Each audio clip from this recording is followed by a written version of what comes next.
Friends, if everyone can find your places, we're going to get started at 8 o'clock. Josh Leifer, welcome to Temple Emanuel. We are so happy that you are here.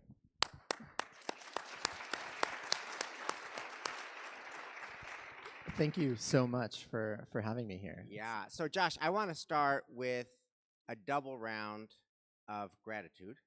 First, I want to thank you for writing this book. I think that Tablets Shattered is a great book. I obviously don't agree with every word, and we'll talk about some questions that I have about it. But I'll tell you why I think it's a great book. I have a friend who once wisely counseled me, talk about what matters. Talk about what matters. And your book does that. Your book talks about what matters. People my age who have kids your age, and people know that your mother, Lori Muffson, and my wife, Shira, are best friends since 1980. So so people our age, your mother's age, Shira's my age, the age of people here.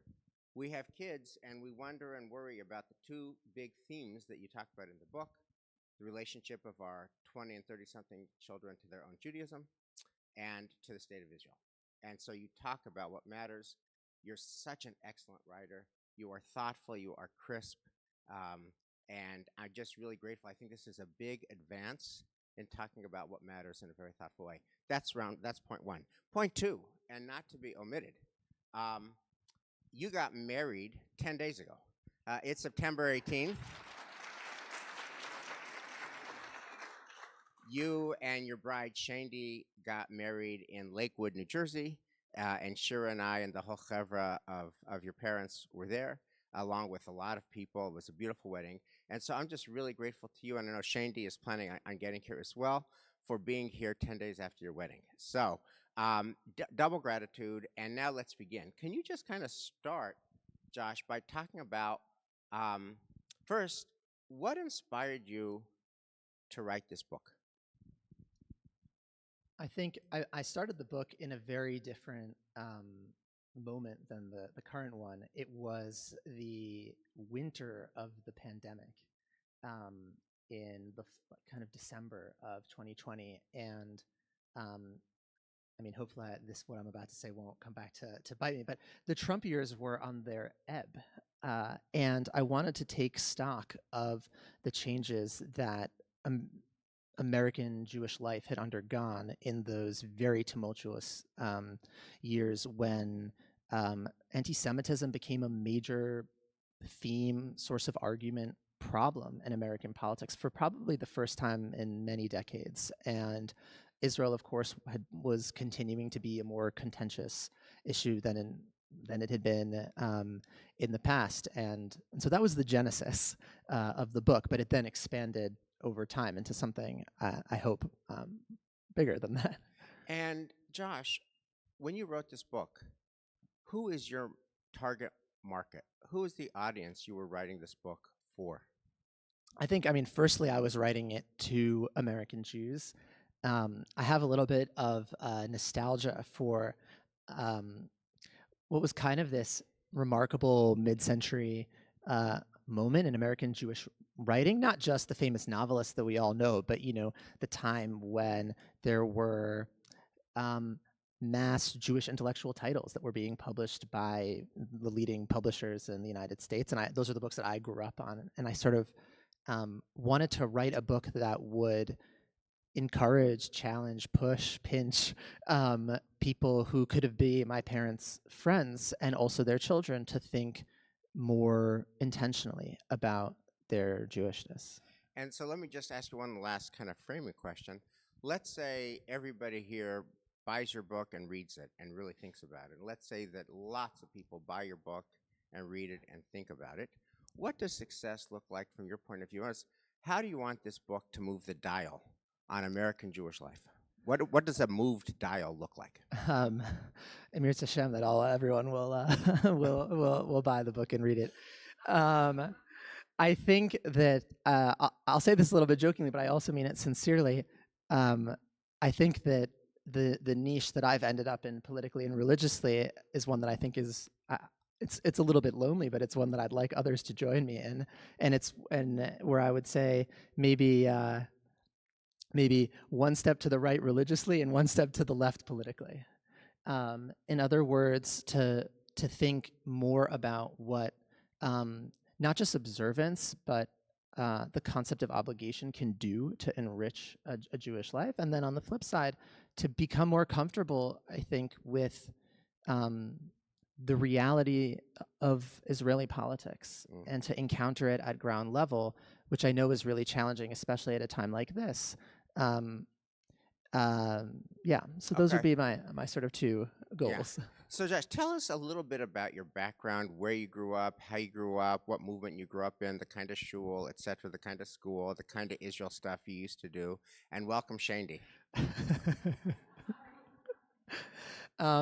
So I grew up in suburban New Jersey. I spent the first 8 years of my educational life at a small Solomon Schechter, which is now closed, and part of the closing of schools like that one is part of the story that I tell in the book. And it was, I think, typical of committed conservative Judaism in the sense that religion was always reflected through the lens of Israel. So we say, our day started by saying Pledge of Allegiance, singing Hatikva, and then we daven Shacharit. And I went to Israel for my sister's bat mitzvah, where she read Torah at the egalitarian side of the Kotel.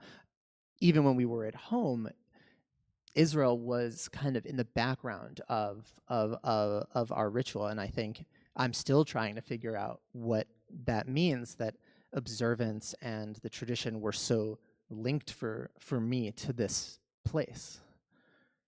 Okay, and you have in your book, when you talk about the nostalgia for the 50s, you have the patented, trademarked Josh Leifer 3 pillars theory of Americanism, Zionism, and liberalism. Could you talk about each of those 3 pillars, just so we can ground folks who haven't read the book yet? Americanism, Zionism, and liberalism. How that combined to create a golden age in the 50s, and what happened that these pillars crumbled, according to your analysis. Yes, so the pillars, as I see it, they really crystallized into what I call the American Jewish consensus in the post-war period, but they had their the processes by which they formed started earlier. Americanism, I think, is the one that started the earliest, and by Americanism, I mean a certain kind of American Jewish exceptionalism, the idea that America is an exceptionally good country as confirmed by its treatment of Jews, its openness, its relative lack of legal discrimination against Jews, especially compared to what Jews knew from, say, the Tsarist and Austro-Hungarian empires that the descendants of most American Jews were fleeing from. Right. That also, I think that Americanism gets amplified both during the Cold War, when the other place where there are a lot of Jews is the Soviet Union. And it's really hard to be Jewish in the Soviet Union during that time, especially, obviously compared to the freedom in America. And then America's backing for Israel kind of additionally confirms America as almost the guardian of the Jewish people on the world stage. So I want to say to you, Josh, that when this is a little bit meta, but we were actually listening to your book. I'm so sorry. I don't interrupt. Our live stream is having a little bit of trouble hearing. Would you mind holding it just a little Sure. bit? Okay. No one's ever said that to me before. Okay. Our live stream people are very Okay. I thought there was going to be a really serious problem. Thank you. Okay. This is a little bit meta, Josh, but Shira and I were listening to your book on the way to your wedding. And throughout the New Jersey Turnpike, I kept saying, "That's me. That's me. That's your dad. That's me. That's me. That's your dad. That's you. That's us," and constantly thought that you nailed it. And one of the things that you nailed is, I grew up believing that America is just by far and away the best country in the history of the world. That was just obvious to me. And when I raised our 3 children, Nat, Sam, and Jordy, they were born in 89, 91, and 95. With their mother's milk, they got America is the best country in the history of the world, period. New paragraph that says, period. The best country in the history of the world. What happened to that? So you nailed it, at least for me. What happened to that pillar for our kids, for you, for your age, for my kids' age? I think a few different things happened. I mean, full disclosure, was born in 1994, so I'm in the year cohort there.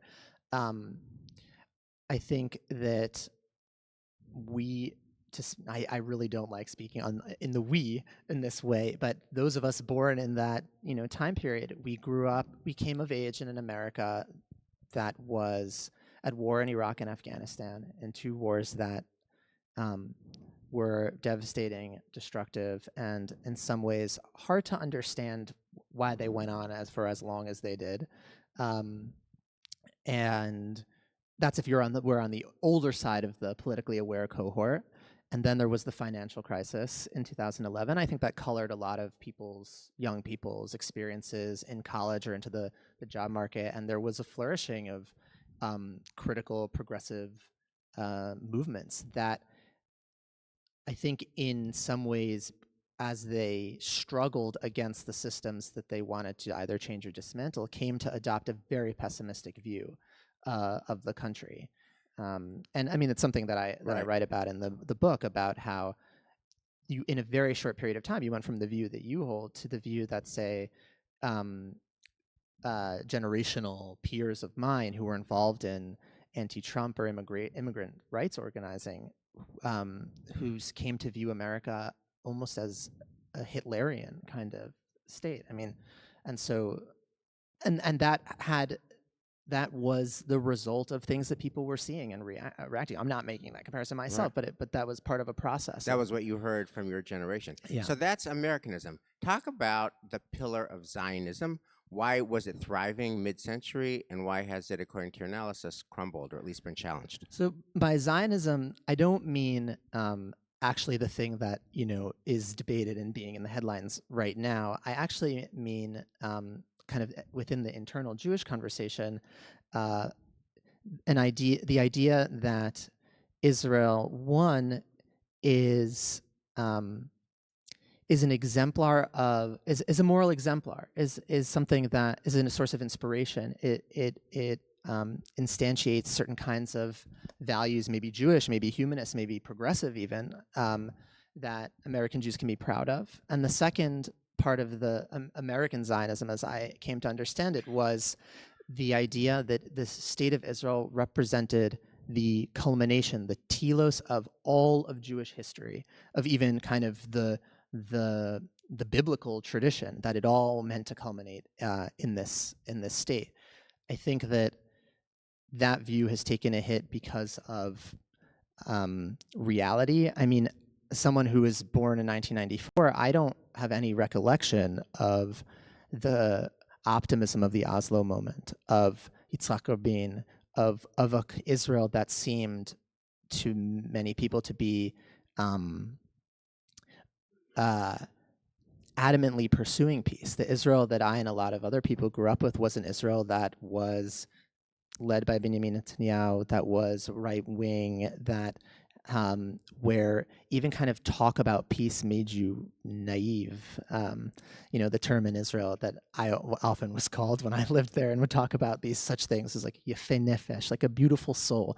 It shouldn't be a mean thing to say to someone, but it is in Israel. Right. And I think that maybe even especially for those of us who grew up with close encounters with Israel, spending time there, it became very hard to reconcile the Israel as a moral exemplar with just a place that was much different on the ground. Yeah. Before we close, I want to get to the fact that you and Shandy are going apparently on Sunday or Monday to live in Israel for a year. And we got to talk about that and your deep and abiding lifelong connection to Israel with all of the points that you make that add texture. The third period, I just want to get it so that people are read in your book, is liberalism. What is liberalism as you defined it? Why did liberalism thrive mid-century, and why has it crumbled now? So by liberalism, I actually don't mean political liberalism. I meant liberalism, and this is a little bit academic, but in the sense of liberal religion. And by liberal religion, I mean a way of thinking about religious practice and belief that's focused, first of all, on the individual as the operative agent in religious practice. So the question is, what do I do? What do I like? The second part of that is that choice is the way that people engage with religion. So obviously, a more, and we can get to this, orthodox or halachic approach would be, well, there's a normative set of commandments and you are commanded. But I think most American Jews operate around, the choice is kind of the axiom by which they go about engaging with Judaism. So I do some things, I don't do other things. And then the third, as a corollary of that, being a kind of value pluralism, maybe even relativism, which is, I can't really give reasons for why I do things and not other things, other than maybe I like it or it works for me. I also can't tell other people how to do it or what to do, or say why I think it's better to do this, say to tell my children, for instance, why it's better to do this than some other things. And I think that a lot of those, when you, whatever, if in philosophy, the virtues always have their flip side of the vices, which is when they're pursued in excess. And I think that a lot of these features of liberal religion are actually virtues and achievements of American Judaism, but maybe they became vices in some sense as time went on. So Josh, now I want to get to the heart of the matter. What would you say to a young person who was 28, 30, 32 years old, who grew up at Temple Emanuel or a synagogue like this, who went to either a day school or a suburban synagogue religious school, who went to Jewish summer camp, who went on plenty of trips to Israel over the years, and is now just kind of disconnected from Judaism? Judaism's just not relevant. Like maybe they go to the Seder, or maybe they'll come home for Rosh Hashanah because of their parents, but they don't live Judaism in any kind of meaningful way in their own lives. How would you invite them to think about taking a second look at Judaism? How would you make the case for the relevance of a serious Judaism? I mean, I think I'm going to say two things. They might be somewhat contradictory, but I think they're both can be held at the same time. The first is that when you grow up in the way that you just described, which is also how I grew up, it's a weird place to be, because relative to the broader American Jewish picture, you're really Jewish. Only a third of American Jews belong to synagogue. So if you grew up in a day school and going to synagogue regularly, you're not representative already of the median American Jewish experience. But at the same time, because of the stresses of the Jewish education that one gets in those institutions, you also don't know that much.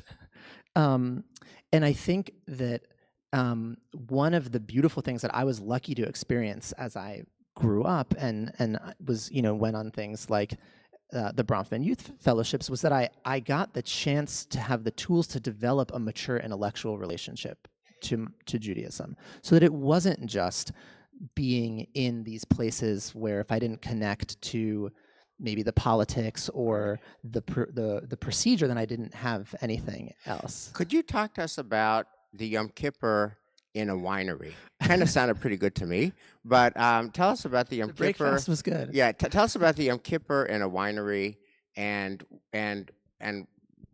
what came up for you when you did that. So I just want to say, so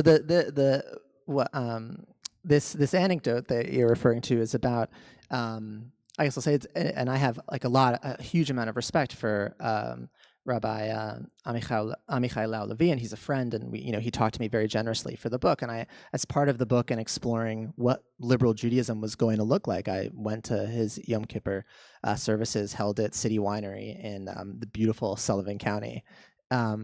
And what I saw there, on the one hand, was I was moved by the service, but there also wasn't that much of a service, and it was. It was a lot of very good music, and it was multi-confessional. There were non-Jewish clergy on stage participating in the blessings. I guess it was maybe pantheistic in that way. And I thought that this is, on the one hand, a beautiful, and then there was meditation in between, before Ne'ilah, and I thought, okay, this is in one sense a beautiful subjective experience. I'm not sure how this becomes a sustainable community. And you write in the book that you yourself have been on a journey towards, and correct me if I'm wrong or if I use the wrong nomenclature, but towards basically an Orthodox lifestyle that you wrap tefillin every day. You write in the afterword that you didn't even know about October 7th on October 7th because you weren't with your screens. Yes. It was Shabbat. That you wrap tefillin, and then you have a fabulous chapter. I love your chapter about Lakewood, where your love of Lakewood, and not just your brother-in-law and your wife and her family, but just the ethos of Lakewood, the ethos of the yeshiva, the ethos of Torah lishma, Torah for its own sake, the ethos of people who are really good and decent and ethical to Jews. It's a very close world, not so much to the broader world, but within their own little world, you have tremendous admiration for it, and you write so beautifully and lovingly about that. So it feels like you're really drawn towards that world. Could you talk about your spiritual journey and how you see yourself? Yeah. I mean, I think it's funny. It all happened a little bit at once in the sense that, I mean, I had started wrapping tefillin before Shandy and I met and I was introduced to the Lakewood community. It actually started because I was looking for a morning ritual of kind of ordering my thoughts. And I knew all these people who were doing various kinds of mindfulness and meditation. But I kept getting stuck on the liturgy of some of those, of, the guided meditation. I thought to myself, I actually have this already. I know words that are a lot like these, but they're mine. And so that's how I started wrapping tefillin regularly, and then it became an important part of my life. The days that I unfortunately miss it are definitely worse days, and I'm definitely off my game when that happens.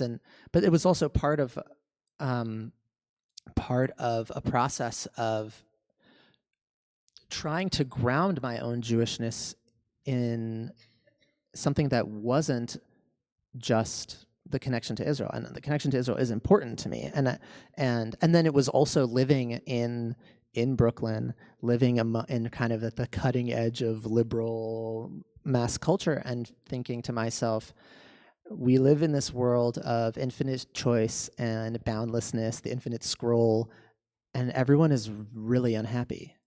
And there might be a better way of living.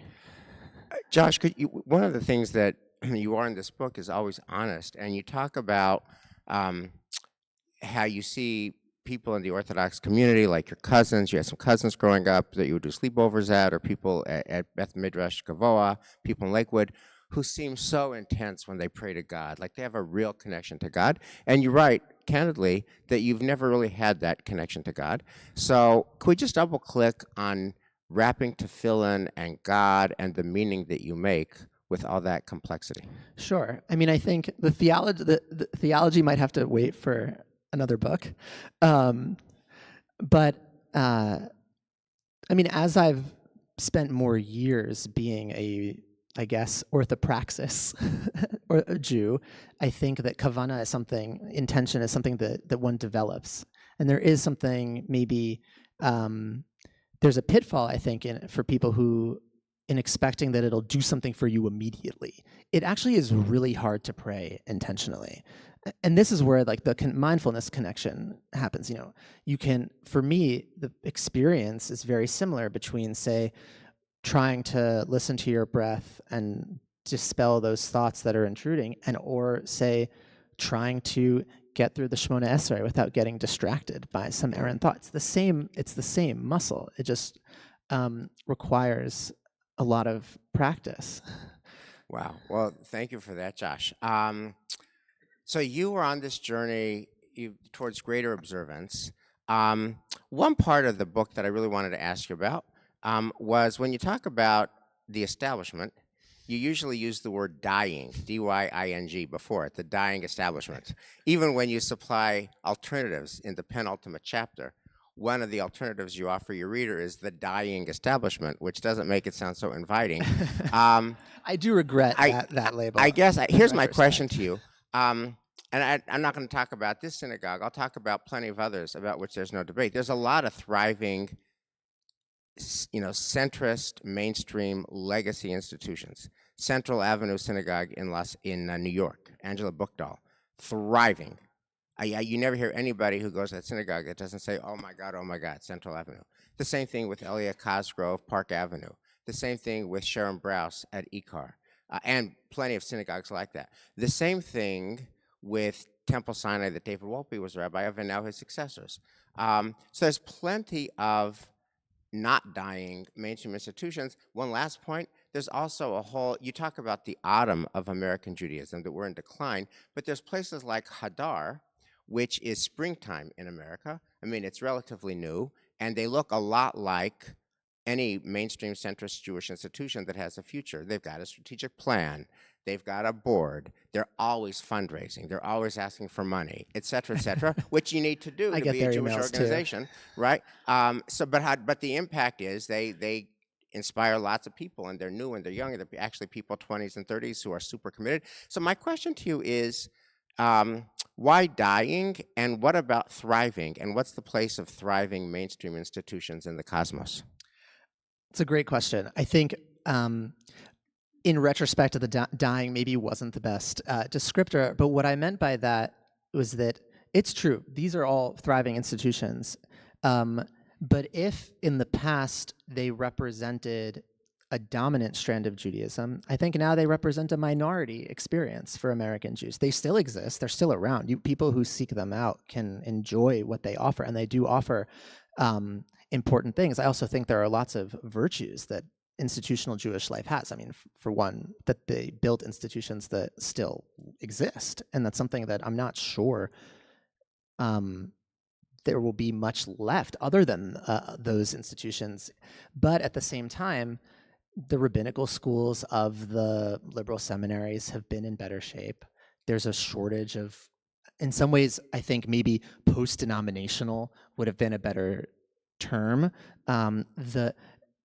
It doesn't mean that JTS or HUC is going to disappear. They're going to be around for a long time. But if in the past they had set the tone for American Jewish life, I don't think that's happening anymore. And I have to totally agree with you there. That is true.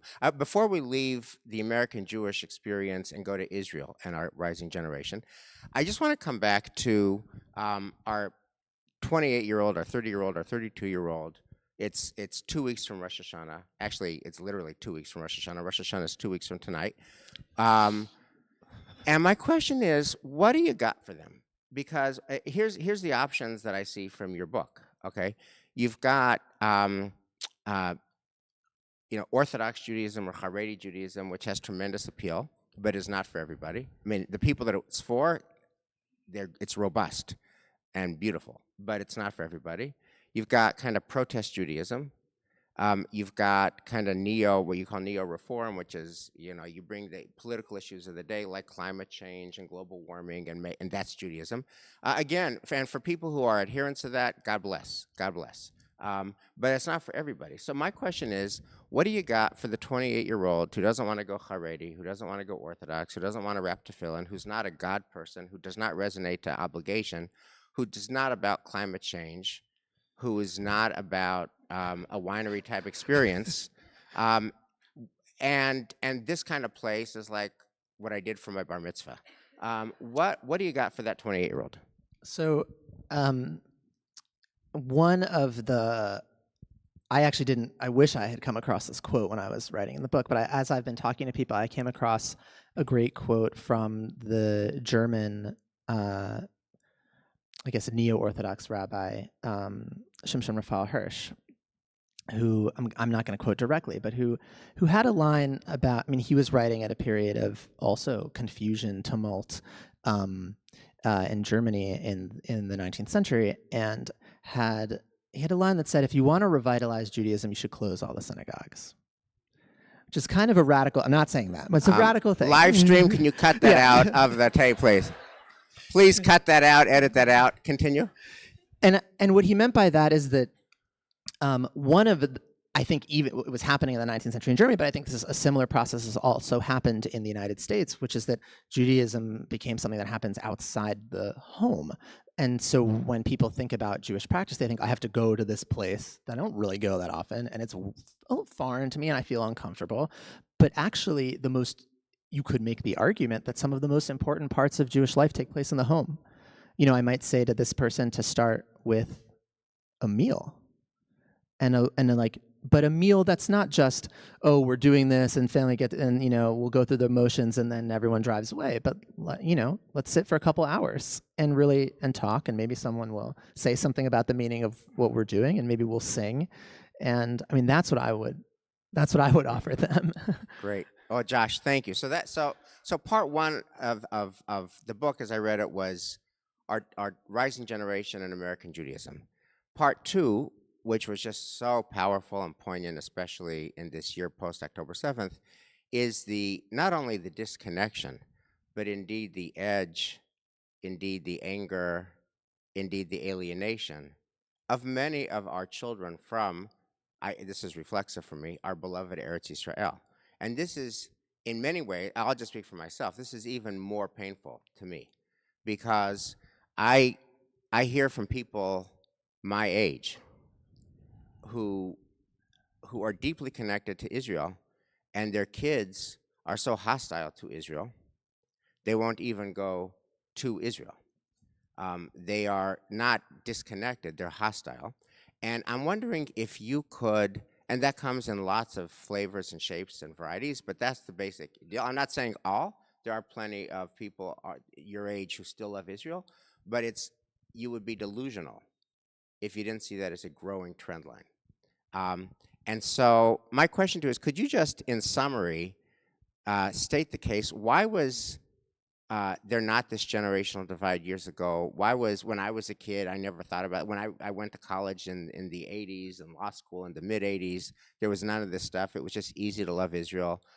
You already talked a little bit about it with in your framing, but could you just drill down on the source of the edge and the alienation now, and what you think we can do to fix it?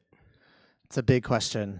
I'm like, where to start? I think that I'll use my own personal experience as a way into this. If you are my age, it means that when you were, let's see if I can get this right, 14, Israel waged Operation Cast Lead in Gaza. Then when you were 18, Israel embarked on what was, I think, called a Pillar of Cloud. I want to say, I actually was living in Israel when that. Then when you were 21, Operation Protective Edge. Then when you were 25 or 6, the May 2021 war. And that's a time period of coming to terms within Israel that's really hard to defend. So Josh, here, let me just say, I am not trying to debate you at all. And I love you, and I love your book, and I love your ideas. I'm not trying to debate you. This is to try to understand.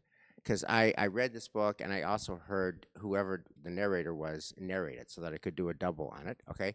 And when you talk about those 4 wars in Gaza, which you just did now, yeah, okay, you're very granular, that in this war, this many Palestinians died, and this many civilians died, and this many Israelis died. And you do that for all 4. But there's one thing, my dear Josh, that you never mentioned, which is that in 4 out of 4 cases, Hamas started the war by firing missiles on innocent Israelis and trying to murder as many innocent Israelis as they could. So all of those wars where people died, and where more Palestinians died than Israelis died, but all those wars were started by Hamas. And my question to you is, why does that fact nowhere appear in your book?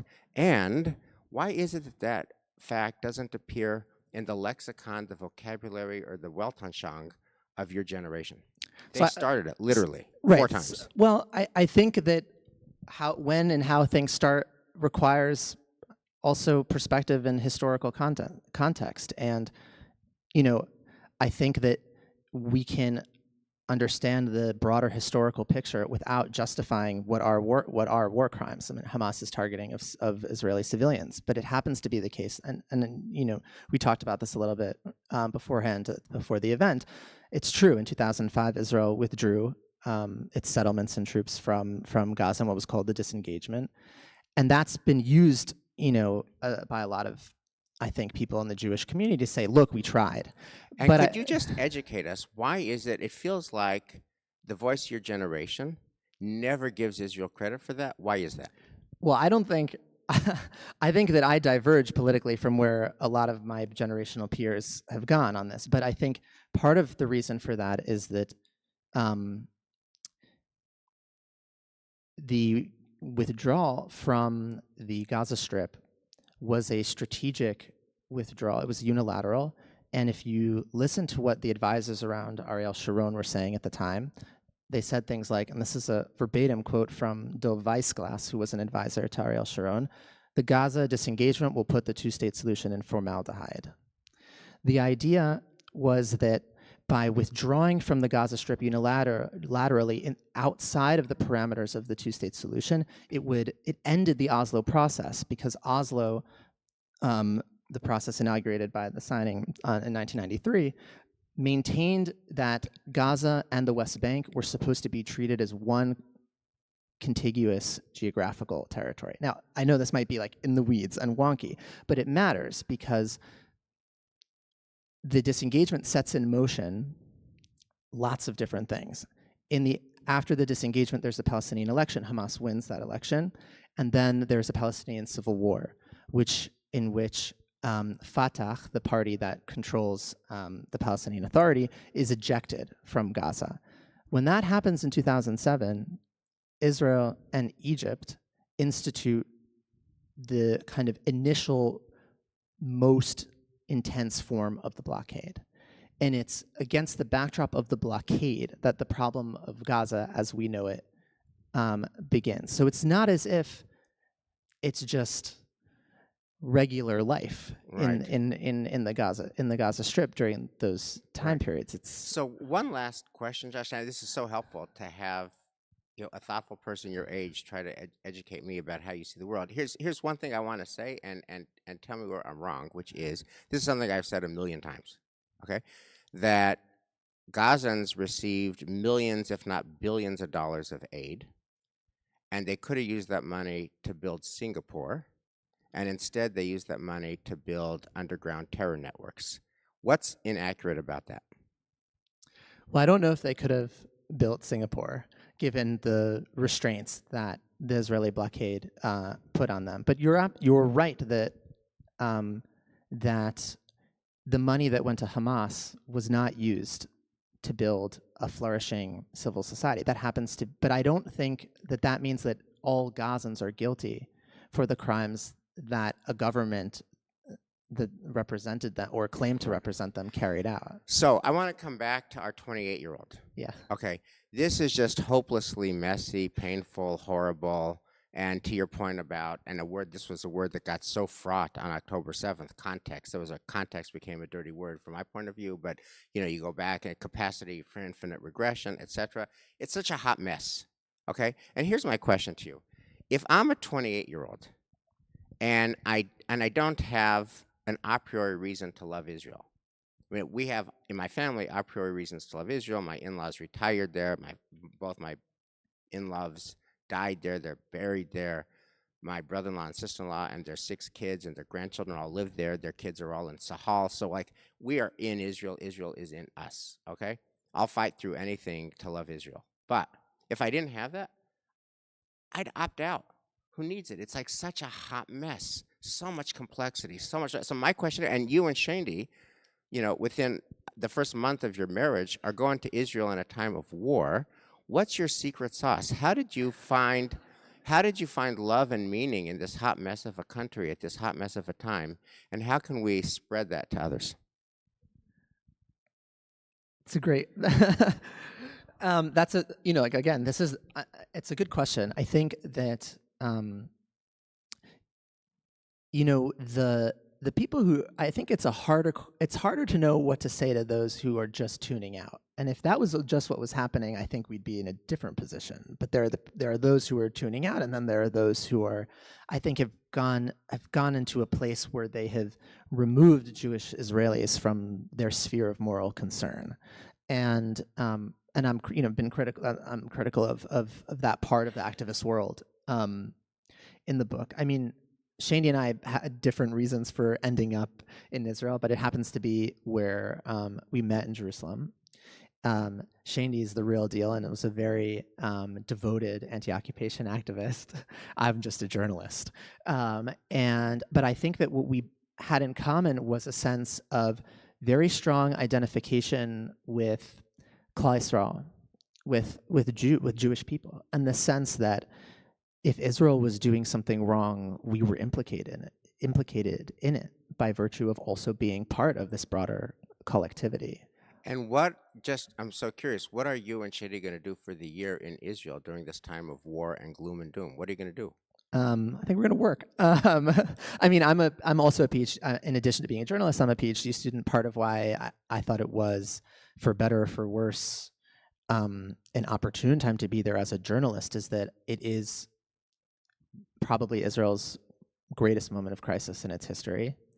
I want to, I think it's important to be there and witness it and record what's happening. I also am involved in political communities that are trying to make a difference. Some of my close friends are part of a group in Israel called Hasmol Emuni, or the Faithful Left. And I think that, I don't know if that initiative and using religious language to help push the cause of peace is going to succeed, but it's one that I think it's where my values align. And it's the kind of political community that I want to be a part of. And Shandy and I have gone back to Israel several times since October 7th.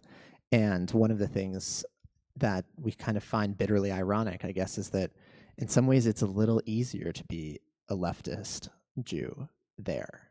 Say more.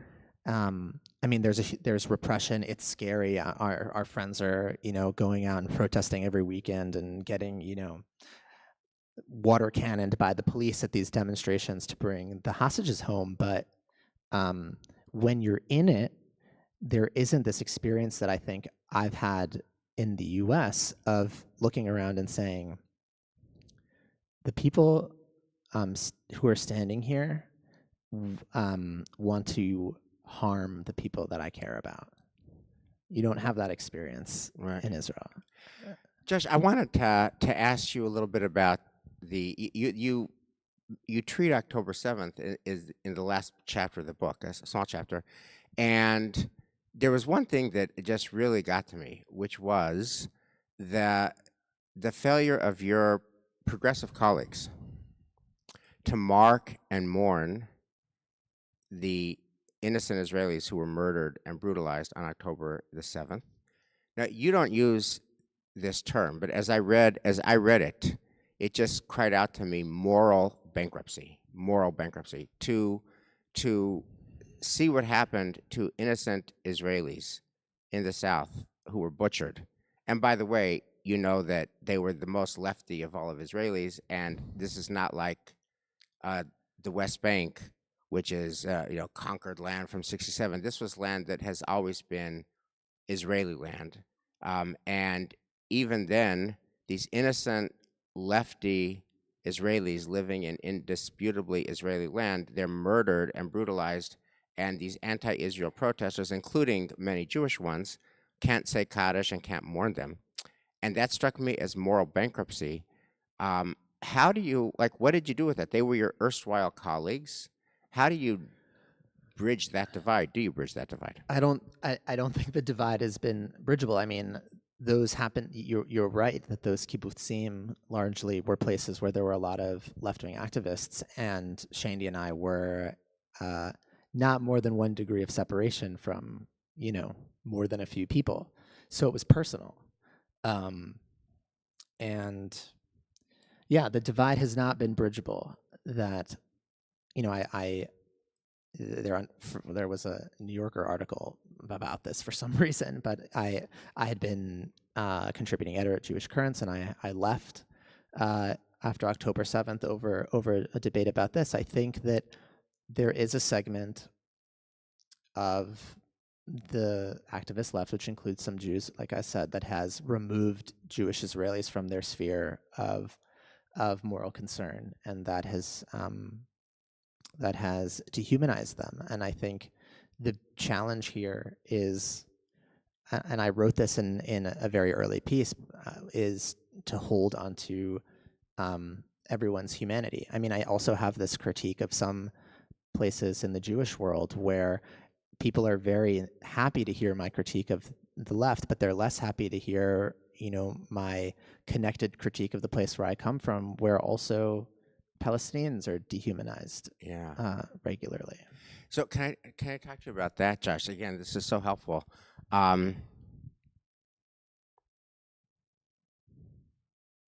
Here's something that I feel gets lost, and it's so basic and it gets lost. It's like a big elephant that's just gone. Here it is. It is a tragedy. It is you have to have no soul to not see the tragedy of the 40,000 dead Gazans, or whatever the actual number is. There can be no doubt that there's innocence, and that is a tragedy, and any decent human would mourn that, okay? But here's what I don't get, and if you could educate me about this. How does that happen? So Hamas embeds itself in civilian infrastructure. It embeds itself in a hospital. It embeds itself in a mosque. It embeds itself in a school. And it sends out missiles, fiery death on Israelis. And Israel strikes the hospital or the school or the mosque from which it sent out the missile. And of course, the civilians who are there get killed. And Israel always, 100% of the time, in all the mainstream press and on college campuses and in the left, there goes Israel again bombing a school. There goes Israel again bombing a hospital.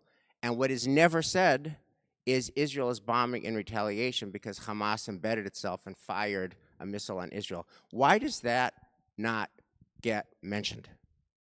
I think it's usually mentioned in the mainstream press that there's response to rocket fire, but I think that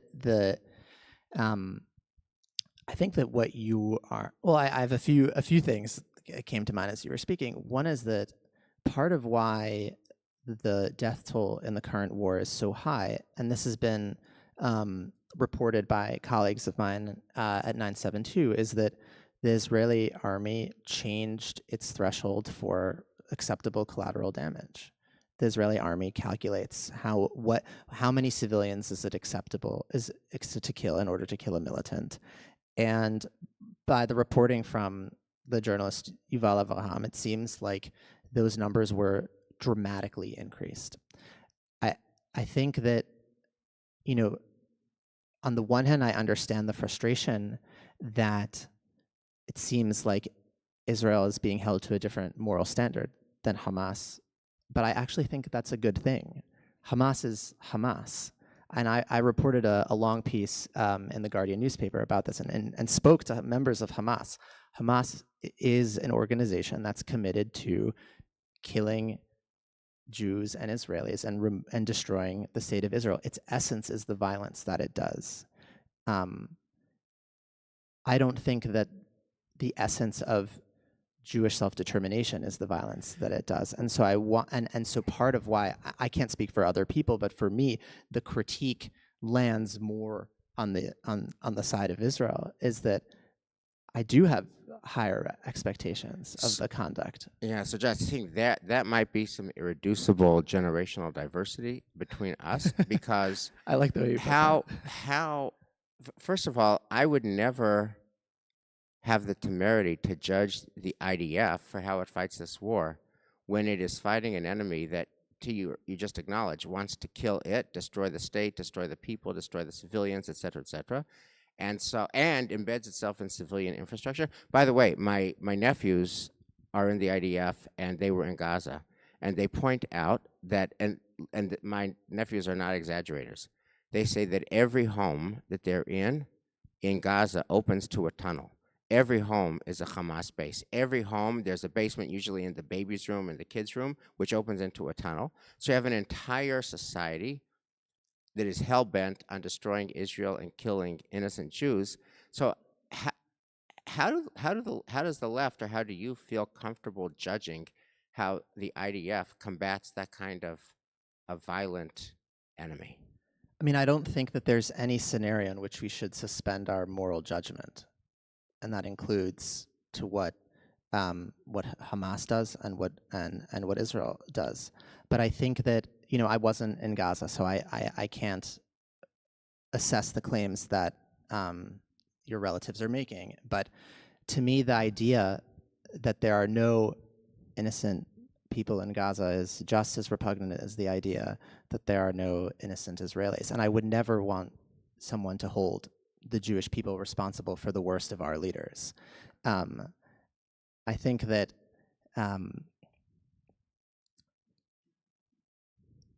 we know that Israel has the capacity to be precise and to limit civilian casualties. What the Israeli army has done in Lebanon is a very good example of what precise intelligence-guided strikes could look like. If you see a picture of what Gaza looks like today, it's the opposite of that. And so it's not, to me, that suggests that what's operative here is not a question of capability, but has been a strategic or unstrategic decision how to wage this war. Yeah, so just I want to close by just kind of talking about your neshama, because it strikes me that your posture is a very lonely posture, very lonely. I mean, thank God you have Shandy, but basically, you deeply love Israel. You spend a lot of time in Israel. You found your beloved in Israel. You're going to Israel on Sunday or Monday for a year just now. Nobody else that I know is doing that. So you love Israel, and yet, you know, you're very clear with your critique of Israel. And I'm just wondering, so I say kol hakavod to you for living your heart. And my question is it lonely, and how do you deal with the many people on both sides that you must piss off?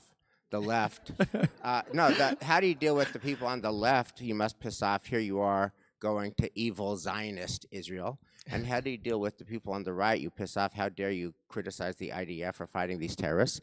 You just feel like a profile in courage, but a profile in lonely courage. So I'm curious about your neshama. It can be lonely at times. Shandy and I were just talking about this. It involves turning off the notifications on most social media platforms that on which I'm active, so as not to see the things that people are saying. But I actually will say that as the book tour has evolved, I've felt much less lonely. And I actually think that there are a lot more people who are in the position of saying, I really care about Israel. I want Israel to be a genuine democracy. I want it to be a moral exemplar on the world stage, and I'm ashamed. And I think that it may be hard to say that in public, but I think that there are a lot of people who, in a private moment, will admit that to themselves. And they've reached out to me mainly over email. And, you know, I think already the fact that we're having this conversation here is a sign, I think, of maybe a certain kind of openness that's resulted from a set of mixed feelings that have arisen over the course of this war. So, Josh, as we wrap up, and we are again 2 weeks from Rosh Hashanah, I'm wondering if you could kind of summarize a takeaway lesson for people my age about people your age in these two categories. That is to say, number one, American Judaism and our kids' relationship, our grandkids' relationship with their own Judaism. What's a takeaway? And by the takeaway, I mean, like, what can we do? What can a well-meaning but clueless 63-year-old dad do to deepen the Yiddishkeit of their kids? And what can a well-meaning but clueless 63-year-old dad do to deepen the Zionism of their kids? I'll start with the second one because I actually think that it might be easier. You know, I think a lot about the years that I became a kind of college activist around Israel and the occupation, and I think that I don't think this is the only reason why the discourse became more radical over time, but I think part of what happened is that people came up against a certain communal resistance, that there is such an attachment to Israel as a beautiful, amazing place, that hearing about its faults feels dangerous or precarious. But something that actually you get from spending more time in Israel and being immersed in Israeli society is Israelis are very critical of their government and are very critical of its policies. And I always felt myself, I would come back, whether it was after the gap year that I spent or the years that I was a reporter there, and be like, it's so strange to me that the things that we say in Hebrew that is normal can't be said in a lot of American Jewish places. Maybe because there's a lack of confidence to be able to deal with the difficulty. And so one, thing that I don't think it's too late to do this, is to just be able to hold the discomfort of that encounter with the really hard and ugly parts of political reality without saying, that's too hard for me to hear. I can't accept that. What you're saying, I can't hear, which is a lot of what kind of I experienced growing up. And that's part of, and this, you'll see the connection to the Yiddishkeit and the Judaism. That's part of, I think, what it means to have a mature relationship to Israel and Zionism, not a fairy tale Zionism, not a Zionism that can't handle the warts of any society, because America is also a country that's flawed, and we freely debate those. But there's something about, because Israel's so central to a lot of people's Jewish identity, that it's not able to become a source of mature attachment in that way. And I think, again, that one way to cultivate an attachment to Jewishness and Jewish practice and Yiddishkeit for young people is to help them find avenues to do it in ways that connect to their lives and what they care about. I mean, when I was in college, with a close friend who also now lives in Israel, founded an organization called the Alliance of Jewish Progressives, just like a little clearinghouse. It wasn't primarily about Israel politics. It was a clearinghouse for progressive causes, but we began every meeting with a text study, like a source sheet, a sugya or Hasidut or something from various traditions. And it turned, over time, what I learned doing that was that the people who were coming to the weekly meetings of this group were not coming because of the activism that they were getting plugged into, whether it was climate stuff or LGBTQ inclusion or whatever. They were coming because they had never encountered Jewish texts that could speak to their real life concerns in a mature adult way. And like that was revelatory. I mean, for me, and I think we probably underestimate the extent to which there is a generation out there that hasn't been able to develop that reflex, and things might look differently if they were able to. I also think that's part of what is on offer in some of even the far left Jewish groups, is that they say, like, you might not connect to ritual or you might not connect to Israel, but here's a set of texts that you can incorporate into your general worldview and read. It's not, some of those texts are ones that I think are wrong about a lot of things, but what they do have is that they offer people a way to think about Judaism in a way that they would think about any other thing that's important to them in their lives. In a lovely note, one of the things that you loved about Lakewood and Bet Midrash Gavoa, the yeshiva there, is Torah Lishma, learning for its own sake. And here you're also talking about learning for its own sake in left-leaning activist groups and learning for its own sake in Lakewood. So I guess one of the takeaways is to deepen our love of Torah and love of learning for its own sake. And I think the other learning that I hear from you is more openness for more voices and being able to hear more voices more openly and without tensing up. So I just want to say to you, Josh, I think you're a revelation. I love this book. I love your manner. I love your presence. I love your thoughtfulness. I love your neshama. and we're just deeply grateful to you, and we send you and Shandy off with all of our love and prayers that you should go to Israel in peace, you should do your holy work, and then you should come home in peace, and we're just very grateful to you. Thank you so much.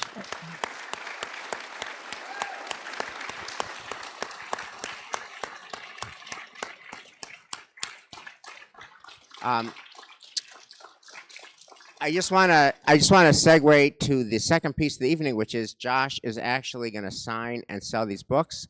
I don't usually hawk things from the temple, but I will just say this is a great book.